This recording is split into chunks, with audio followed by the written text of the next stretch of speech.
নমস্কার, মমতাজ কিচেনে আপনাদের সবাইকে স্বাগত জানাই। আজকে আমি একেবারে মুখরোচক একটি ভেজিটেবিল চপ বানাবো। তার জন্য পুরো ভিডিওটি দেখার অনুরোধ রইল। দেখুন, এখানে আমি কড়াই বসিয়ে দিয়েছি, কড়াইয়ে তেল নিয়ে নিয়েছি। তেলে অল্প বাদাম ভেজে নেব।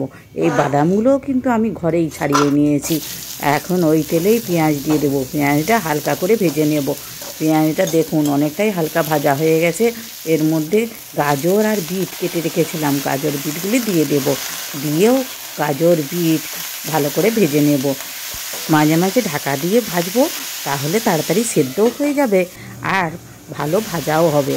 আর ভালো করে কষিয়ে নিলে ওর যে একটা গন্ধ থাকে, সেই গন্ধটাও চলে যাবে, জিনিসটা খেতেও ভালো হবে। দেখুন, এখানে স্বাদ মতো লবণ দিয়ে দিচ্ছি। আর আদা আর রসুন আমি ছিঁচে রেখেছিলাম।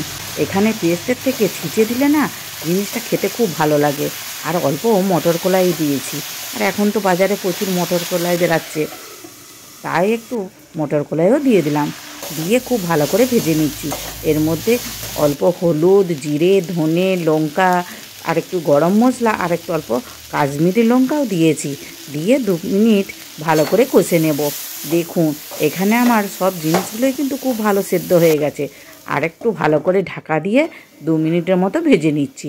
কত সুন্দর ভাজা হয়ে গেছে। এখন আমি আলু সিদ্ধ করে রেখেছিলাম, আলুগুলি ওর মধ্যে দিয়ে দেব। দিয়ে ভালো করে মেখে নেব। এখন গরম তো, তাই আমি এইভাবে মেখে নিচ্ছি। একটু ঠান্ডা হলে হাত দিয়ে ভালো করে মেখে নেব। এখন আমি অল্প চিলি ফ্লেক্স আর বাদাম ভেজে রেখেছিলাম, সেগুলি দিয়ে দিলাম। দিয়ে এগুলি এখন ঠান্ডা হওয়ার জন্য অপেক্ষা করব। দেখুন, ঠান্ডা হয়ে গেছে, আমি হাতে করে মেখে নিয়েছি। হাতে অল্প তেল বুলিয়ে নিচ্ছি। তেল নিয়ে এইভাবে হাত দিয়ে লম্বা লম্বা করে পাকিয়ে নেব।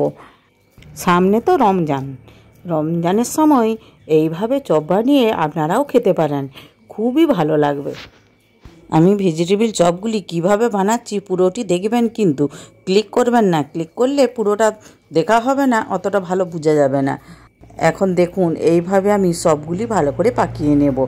আর সবগুলি পাকিয়ে নিয়ে আমি কিন্তু এখন সব ভাজবো না, 8-10টা ভেজে নেব। তারপরে আবার যখন খাওয়া হবে তখন আমি ভাজবো। আর এগুলি গরম গরম খেলেই তবে ভালো লাগে, ঠান্ডা হলে অতটা ভালো লাগে না। কর্নফ্লাওয়ারটি 2 চামচ নিয়ে জল দিয়ে গুলে নেব। দেখুন, একইভাবে আমার সব চপগুলি বানানো হয়ে গেল। আমি বাড়িতে যা কিছু বানাই আমার মেয়েরা খেয়ে খুবই ভালো বলে, তাই ভাবি আপনাদের সাথেও শেয়ার করি। দেখুন, কর্নফ্লাওয়ার খুব ভালো গুলা হয়ে গেছে। এখন আমি একটি চপ নিয়ে ওর মধ্যে ডুবিয়ে ব্রেড ক্রামে ভালো করে মাখিয়ে নেব। একইভাবে কয়েকটি আমি ভেজিটেবিল চপ তৈরি করে নেব।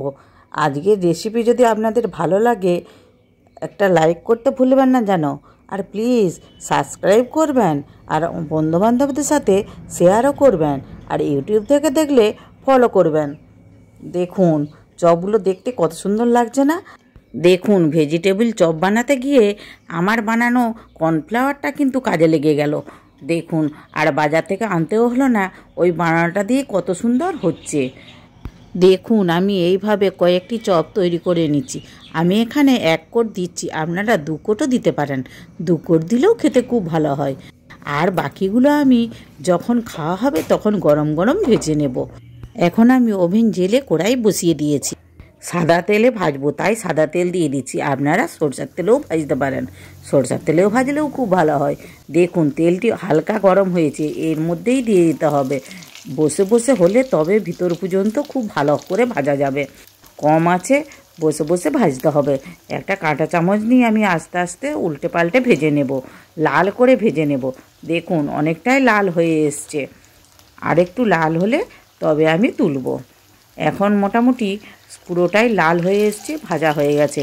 এখন আমি একটি ছান্তার মাধ্যমে পুরোটি তুলে নেব। তুলে এইভাবে একটু ঠেসিয়ে তেলটা ঝরিয়ে নেব। দেখুন, কত সুন্দর লাগছে না? আর চা দিয়ে খেতে সত্যিই অসাধারণ লাগে। বিকালে আত্মীয় স্বজনরা এলে, বন্ধুবান্ধবরা এলে খুব তাড়াতাড়ি এটা বানিয়ে চায়ের সাথে দিতে পারেন, আর তারা খেয়ে খুবই প্রশংসা করবে। একইভাবে ওই বাকি চপগুলোও ভেজে নেব। দেখুন, এগুলিও আমার লাল করে ভাজা হয়ে গেছে। এগুলিও আমি ছান্তা দিয়ে তুলে নিচ্ছি। নতুন বন্ধুরা এখনও যারা আমার চ্যানেলটিকে সাবস্ক্রাইব করেননি, প্লিজ প্লিজ তাড়াতাড়ি সাবস্ক্রাইব করে ফেলুন, তবেই তো নিত্য নতুন রেসিপি সর্বপ্রথম আপনাদের কাছে পৌঁছে যাবে। ভিডিওটি শেষ পর্যন্ত দেখার জন্য ধন্যবাদ। দেখুন একটা কেটে দেখিয়ে দিচ্ছি, কত সুন্দর লাগছে, আর সস দিয়ে খেতে সত্যি অসাধারণ লাগে। আর আমাদের তো মুড়ি দিয়ে খেতেও খুব ভালো লাগে। আবার দেখা হবে নতুন কিছু রেসিপির ভিডিও নিয়ে মমতাজ কিচেনে। আপনারা ভালো থাকবেন, সুস্থ থাকবেন। এবার তাহলে ভিডিওটা শেষ করছি, ধন্যবাদ।